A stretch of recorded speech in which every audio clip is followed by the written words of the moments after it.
Kumusta mga kaibigan, maligayang pagdating sa aking channel. Si Tuba Buyakusten at Engin Accurek, na kinuha ang agenda ng magazine sa mga nakaraang araw, ay tumataas araw-araw. Ang mga krisis sa pag-ibig at walang katapusang mga debate ay sinasabing nahihirapan sa pakikialam ng mga pamilya.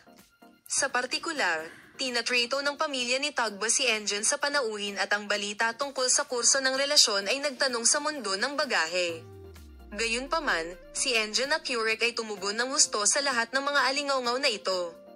Inaangkin na sinabi ng gwapong manlalaro na ang mga namamagitan sa buhay ni Tagba ay dapat mag-isip ng mas mahusay.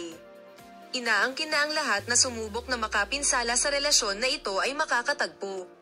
Lalo na ang pamilya ni Tagba at ex-wife, karangalan sa Ilocos. Ang mga salitang ito ay humantong sa mga marka ng tanong.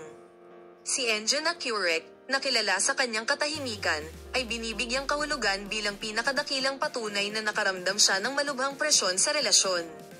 Lalo na sa mga nagdaang araw, inaangkin na ang pamilya ni Tagba ay nag-aalinlangan tungkol sa kung ang sikat na manlalaro ay naaayon sa relasyon na ito.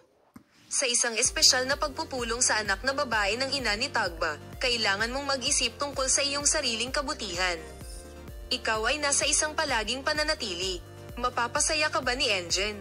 Bibigyan ka namin ng detalyadong impormasyon tungkol sa paksang ito, mabuti.